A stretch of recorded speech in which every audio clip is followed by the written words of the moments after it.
नमस्कार दोस्तों, bloody tax के आज के बहुत ही ज्यादा खौफनाक से भूतिया से एपिसोड में आप सभी लोगों का बहुत बहुत स्वागत है।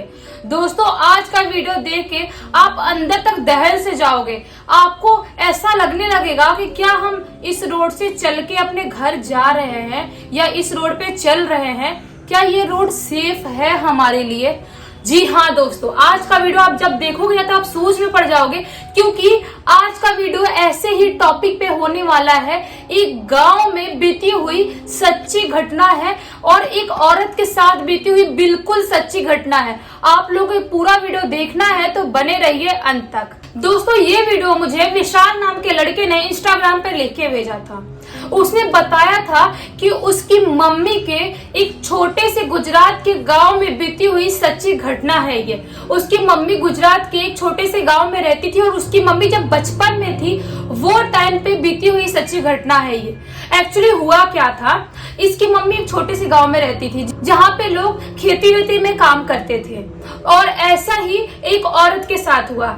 इसके मम्मी के घर के बाजू में ही एक औरत रहा करती थी और रोज वो जाती थी खेत में काम करने के लिए और काम करके शाम को अपने घर वापस आ जाती थी और ऐसा आज भी करने वाली थी। लेकिन उसके घर पे आज मेहमान आने वाले थे। वो जिसके खेत में काम करती थी उनसे बोली कि आज मैं दोपहर में जल्दी निकल जाऊंगी क्योंकि मेरे घर पे मेहमान आने वाले हैं, मैं शाम तक नहीं रुक पाऊंगी। तो जिसके खेत में काम कर रही थी वो लोग भी मान जाते हैं, बोलते हैं कि ठीक है कोई बात नहीं, तुम आज निकल जाओ, तुम्हारा आज हाफ डे का ही रहेगा। तो वो मान जाती है। लेकिन काम करते करते उसको पता नहीं चलता है और दोपहर हो जाता है। और जब ऐसा होता है वहां पे जो खेत में जो लोग काम करते हैं कि एक ग्रुप में लोग होते हैं और एक ट्रैक्टर होता है जिसपे सब लोग बैठ के आते हैं और जो जो लोग भी आते हैं उनके घर पे वो ट्रैक्टर वाले लोग उनको छोड़ देते हैं घर के पास और फिर निकल जाते हैं और दूसरे लोगों को दूसरे घर पे छोड़ते हैं। ऐसा ये दोपहर में अकेले आने वाली थी क्योंकि दोपहर में इसके घर पे मेहमान आने वाले थे। तो इसने ट्रैक्टर वालों को बोला कि तुम एक काम करो, मुझे कुछ दूर तक रास्ते में छोड़ दो, वहां से वॉकिंग डिस्टेंस है मेरा घर, वहां से मैं पैदल अकेले निकल जाऊंगी, बट इतना धूप है तो इतने दूर से मतलब इतना पैदल जाना बहुत मुश्किल है। तो ट्रैक्टर वाला भी आदमी मान जाता है, बोलता है कोई बात नहीं, यहीं पे रोड पे तो छोड़ना है, छोड़ के वहां पे चला जाता हूँ और क्या करने का मेरे को। तो फिर वैसा ही होता है, वो औरत को वो ट्रैक्टर वाला लेके जाता है और एक रोड के किनारे छोड़ देता है और औरत बोलती है कि यहाँ से मैं अकेले चल के चली जाऊंगी। लेकिन वो जो अकेले चलने का डिसाइड की थी और जो अकेले जाने का डिसाइड की थी उसने वहां पे, वो उसके जिंदगी का सबसे बुरा वक्त था। उसको अकेले वहां से जाना ही नहीं चाहिए था। एक्चुअली हुआ क्या था मैं आप लोगों को बताती हूँ। उसके गांव में एक बरगद का पेड़ था और एक कच्चा रास्ता था, पतला सा रास्ता था जहां से लोग जाया करते थे। तो वो औरत सोचती है कि इसी कच्चे रास्ते से मैं भी निकल जाऊंगी और मैं भी अपने घर चली जाऊंगी। वैसा ही ठीक करती है। जब कुछ दूर तक वो कच्चे रास्ते से चलते हुए जाती है तो जो बरगद का पेड़ था, जो बहुत ही ज्यादा भूतिया पेड़ था, जो बहुत ही ज्यादा खौफनाक था और उसने इससे पहले ना जाने कितने लोगों की बलि ले चुका था, उस पेड़ से चलते हुए निकलते हुए वहां पे वो जाती है। जब 2 कदम ही आगे बढ़ी थी बरगद के पेड़ से तो उसको ऐसा फील होता है कि उसके पीछे कोई चल रहा है, किसी की आहट महसूस होती है उसे।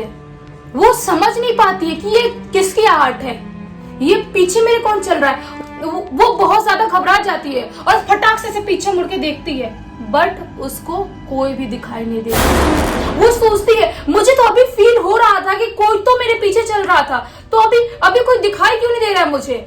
बट वो इग्नोर करती है और वापस से वो चलने लगती है। और चलते चलते उसको ऐसा फील होता है कि जो ये बरगद का पेड़ है और ये जो रोड है वो तो खत्म ही नहीं हो रहा है। ऐसा लग रहा है कि ये रोड कितना लंबा बढ़ता ही जा रहा है, बढ़ता ही जा रहा है। मैं क्या किसी और दुनिया में तो नहीं पहुंच गई हूँ। वो अचानक से चल ही रही होती कि उसके कान में खुसखुसाहट की आवाज आती है।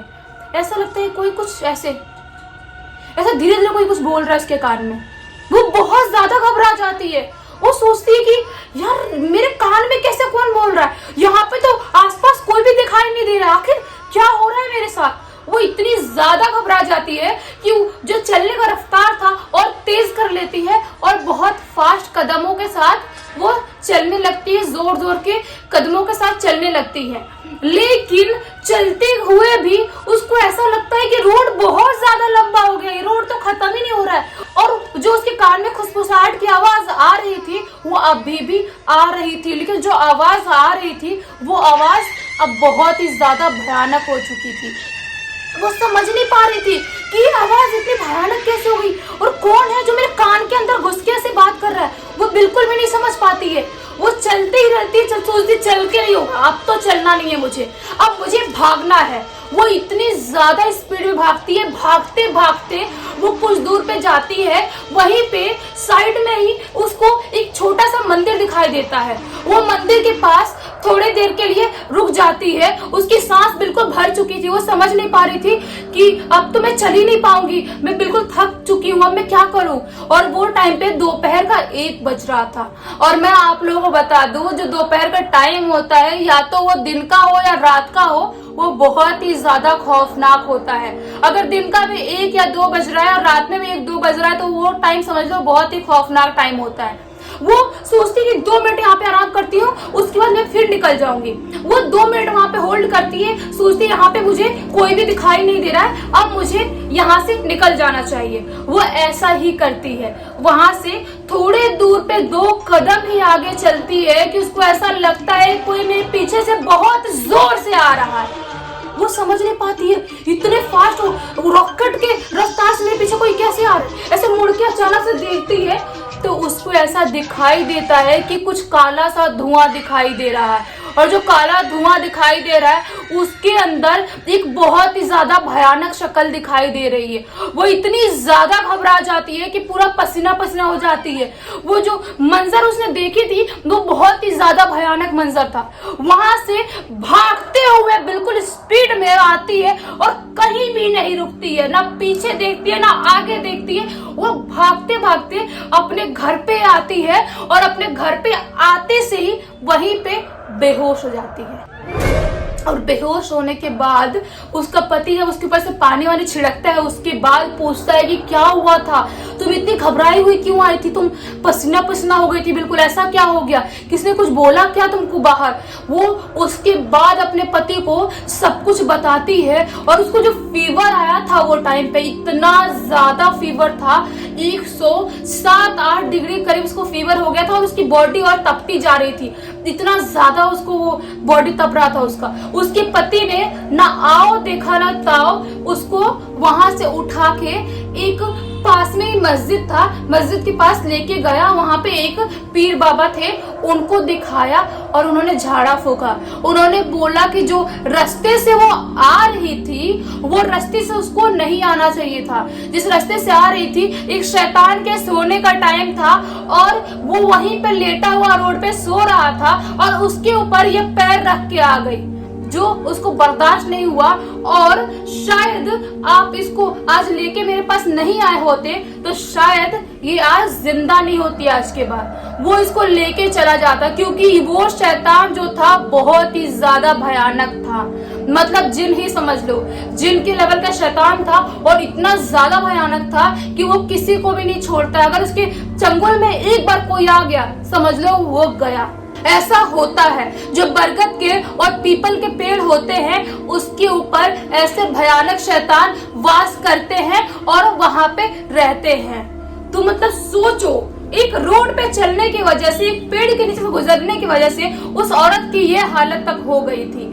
इसीलिए आप लोग अगर कहीं पर भी जाते हो सुनसान जगह पे, बरगद के पेड़ की तरह या कहीं पर भी जो रोड बहुत ही ज्यादा सुनसान है और गांव वाला एरिया, स्पेशली गांव वाला एरिया, तो वहां पे थोड़ा सा बच के जाना। और दोपहर के 1-2 बजे के टाइम पे तो बिल्कुल भी अकेले मत जाना। मेरा कोई भी अंधविश्वास फैलाने का इरादा नहीं है, लेकिन मैं आप लोगों को बस सतर्क कर रही हूँ। अगर आप लोगों को ये वीडियो अच्छा लगा होगा तो प्लीज आप इस वीडियो को लाइक कर देना, इस चैनल को सब्सक्राइब कर देना, बेल आइकन दबा के ऑल पे क्लिक कर देना, ताकि जब भी मैं नए वीडियो डालूं सबसे पहले आप लोग के पास पहुंचे। तब तक के लिए बहुत बहुत धन्यवाद।